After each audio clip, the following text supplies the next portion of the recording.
मित्रांनो, सुप्रभात. मी सतेज निमकर आणि आपलं स्वागत आहे एका नवीन व्हिडिओमध्ये. तर मित्रांनो, आज आम्ही निघालो अलिबाग जवळ असणाऱ्या कनकेश्वर मंदिरामध्ये जाण्याकरिता. डोंगरावर मंदिर आहे अलिबाग तालुक्यात. तर बघा, आता आपल्यासोबत पाहत आहे आणि स्वरा देखील आज भरपूर दिवसांनी आपल्यासोबत आलेले आहे फिरायला. तर आता आम्ही घरून निघालो. तिथून मग आपल्याला पुढे जाऊन अलिबाग मार्केट पुढे रेवस रोडने कनकेश्वर मंदिरामध्ये जायचं आहे. तर चला फटाफट निघूया आता. तर आम्ही आता बार्शीजवळ आलो. माझा समुद्र आहे सगळा, चांगलं समुद्र पसरलं आहे. वरती देखील राहिलं समुद्राला आता. तर चला निघतो आम्ही पुढे जाण्याकरता.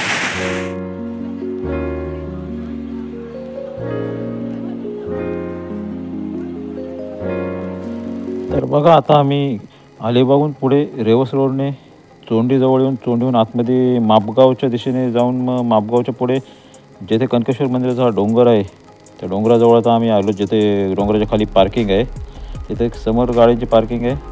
तिथं आपल्याला गाडी लावायची आहे आणि मग मंदिराच्या दिशेने आपल्याला जायचं आहे पुढे. तर बघा मित्रांनो, समोरच्या बाजूला पार्किंग आहे. तिथे आम्ही आमची बाईक पार्क केलेली आहे आणि ही कनकेश्वर मंदिराची पायऱ्यांजवळची कमान आहे. इथूनच कनकेश्वर मंदिराकरिता जाण्याकरिता पायऱ्या सुरू होतात. तर बघा, असे पायऱ्यांच्या दोन्ही बाजूला दुकाने वगैरे आहेत वेगवेगळी खाण्यापिण्याची. साधारण एकूण 650 पायऱ्या आहेत तसं इथे बोर्ड लावलेला आहे. 650 पायऱ्या चढून आपल्याला वरती जायचं आहे मंदिराच्या दिशेने. तर चला जाऊया पुढे पटापट. तर बघा मित्रांनो, पायऱ्या चढतो आहे आम्ही आता. छोट्या छोट्या पायऱ्या आहेत. 650 पायऱ्या चढून आपल्याला वर जायचं आहे. आणि बघा, मागच्या बाजूला जो डोंगर दिसते तोच कनकेश्वर मंदिर आहे डोंगरावर. तर मित्रांनो, बघा, पायऱ्या चढत असताना अशा मध्ये बसण्यासाठी बाकडे ठेवलेले आहेत. ते पायऱ्या जास्त मोठ्या नाहीत, छोट्या छोट्या पायऱ्या, त्यामुळे जास्त दम लागत नाही. पण एवढ्या पायऱ्या चढच्या म्हटल्यावर दम लागणारच. साधारण 15 ते 20 मिनटाची आमची चढाई झालेली आहे. आणि जर आता पायात आणि स्वरा बसले, थोडं दम लागलेलं आहे त्यांना, जरा आराम करतायत. आणि इकडे बघा, समोर लांबवर एकदम समुद्रकिनारा दिसत आहे. किहिम गाव आहे समोर. भरपूर दूरवर पसरलेलं आहे समुद्र. आणि या बाजूला बघा, खालच्या बाजूला गाव आहे मापगाव. आणि आज त्रिपुरारी पौर्णिमा आहे, त्या निमित्ताने इथे कनकेश्वरची यात्रा भरलेली आहे गावामध्ये. वेगवेगळे दुकानं, पाळणे वगैरे लागलेले आहेत. संध्याकाळी यात्रा भरेल. मोठी यात्रा असते 2 दिवस.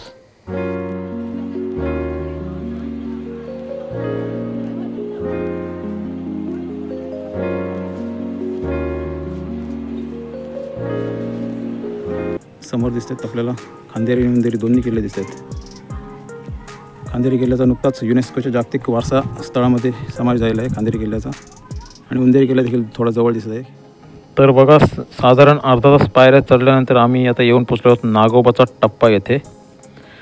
तर आता येथून पुढे जांभळ्या दगडाच्या पायऱ्या आहेत आणि जास्त चढाई नाही, साधारण सरळ रस्ता आहे. पुढे गेल्यानंतर मग चढाई असेल, बघूया.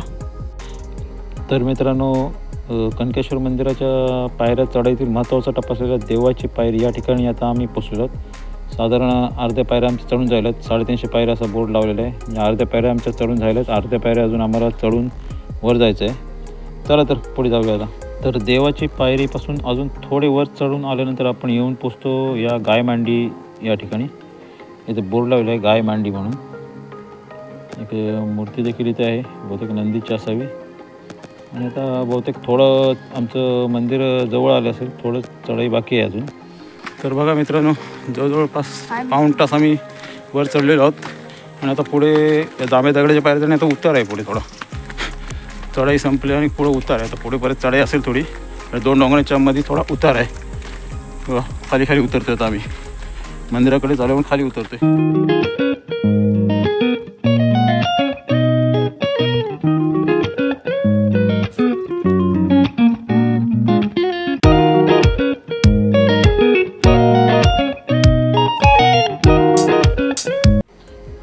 तर बघा मित्रांनो, साधारण 1 तास आमची चढाई पूर्ण झालेली आहे. आणि आता आम्ही येऊन पोचलो या श्री पालेश्वर मंदिराजवळ. छोटंसं मंदिर आहे शंकराचं. आणि आतमध्ये एक पिंडी देखील आहे, पालेश्वर मंदिर.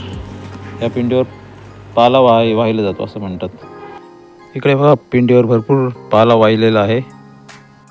तर साधारण 1.25 तासापेक्षा जास्त वेळ चढवून आल्यानंतर आपल्याला ही कमान लागते. कनकेश्वर मंदिर इथून जवळच आहे. साधारण 5 मिनिटावरच पुढे कनकेश्वर मंदिर आहे.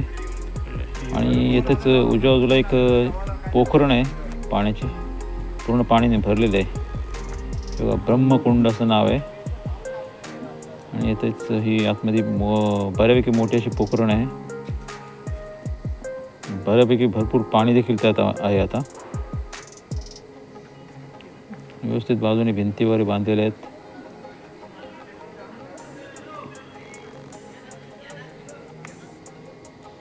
तर पोखरण जे आहे ब्रह्मकुंड, त्या बाजूलाच एक हनुमानाचं मंदिर आहे, छोटं मंदिर आहे.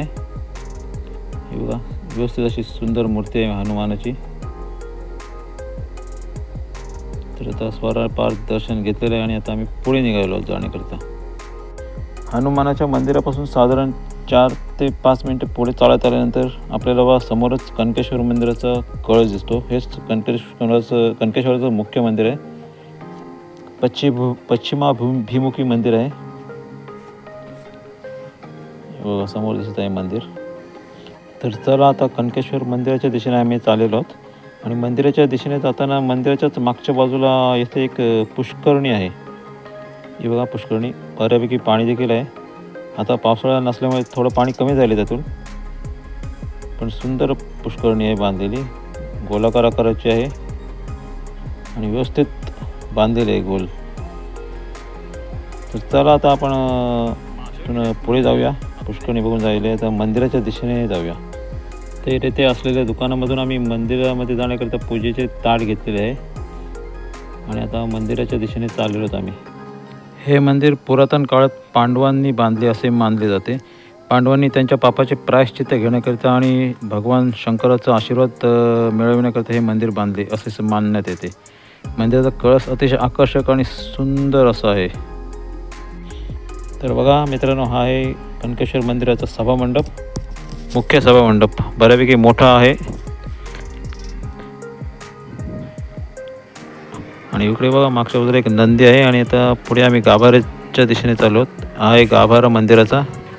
त्यामध्ये एक पिंडी आहे. चला आता दर्शन घेण्याकरता आम्ही चाललो आहोत खाली.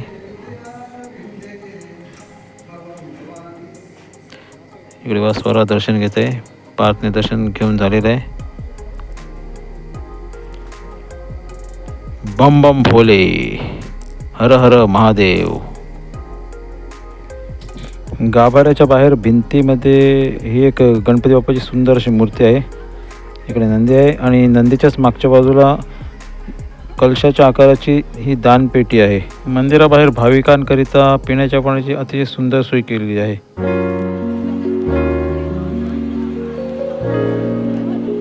मंदिराच्या समोर झिराटकडून येणाऱ्या पायऱ्यांच्या शेजारी हे संत माना आई समाधी मंदिर आहे.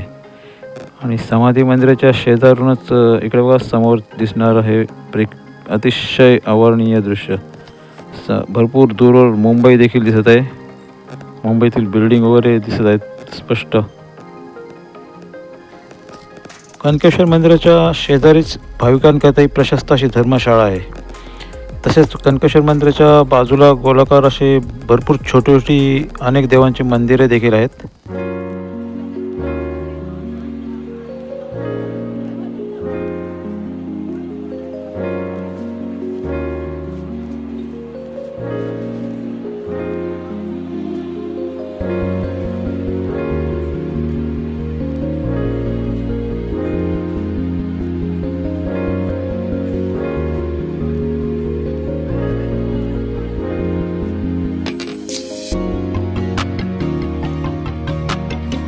पुष्करणीच्या शेजारीच थोड्या उंचावर असणारं हे श्री राम सिद्धिविनायक मंदिर. तर चला आता मंदिरामध्ये जाऊया आपण. अगोदर मंदिरासमोर असणाऱ्या भगवान श्री विष्णूच्या मंदिरामध्ये आपण दर्शन घेऊया.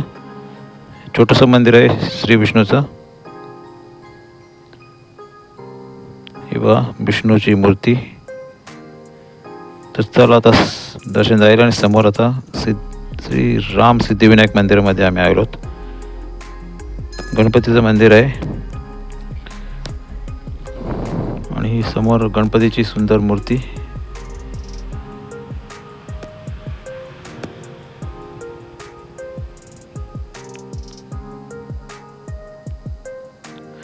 आणि बाजूलाच आहे समाधी मंदिर. श्री सिद्धिविनायक मंदिराला लागूनच आहे समाधी मंदिर. तर आता हे दर्शन झालेलं तर पुन्हा आम्ही बाहेर निघालो आहोत. गणपती मंदिराच्या शेजारीच असणारं हे श्री रामेश्वर मंदिर. आतमध्ये छोटी पिंडी आहे आणि त्या बाजूला अजून एक मंदिर आहे, त्यामध्ये देखील एक छोटं शिवलिंग आहे. तर बघा मित्रांनो, हीच आहे ती पुष्करणी कनकेश्वर मंदिराच्या मागच्या बाजूला असणारी. आणि त्यामध्ये भरपूर प्रकारचे मासे देखील आहेत पुष्करणीमध्ये. लहान मोठे असे विविध प्रकारचे मासे आतमध्ये आहेत, फिरताना दिसत आहेत. आणि हे कनकेश्वर मंदिराची मागची बाजू. आणि पहा कनकेश्वर मंदिराच्या मागच्या बाजूचा पूर्ण गोलाकार परिसर. छोटी छोटी अनेक मंदिरे आहेत मंदिराच्या परिसरामध्ये. या बाजूने आपण आलो समोरून. असा काहीसा सुंदर असा परिसर आहे कनकेश्वर मंदिराचा.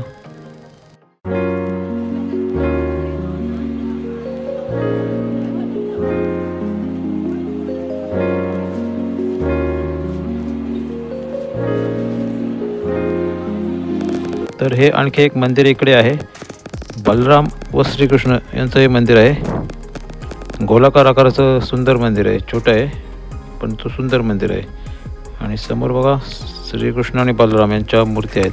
तर मित्रांनो, आता कनकेश्वर मंदिरातील व्यवस्थित दर्शन आमचं झालेलं आहे कनकेश्वर मंदिरामध्ये. आणि आजूबाजूची सर्व मंदिरं देखील दर्शन घेतलेलं आहे आम्ही. पुष्करणी, सुंदर पुष्करणी आहे. आता पुन्हा आम्ही खाली जाण्याकरता निघतो. तर मित्रांनो, हा व्हिडिओ देखील आपण इथे संपवत आहोत. आवडला तर नक्की लाईक करा आणि सबस्क्राईब करायला विसरू नका मित्रांनो. धन्यवाद.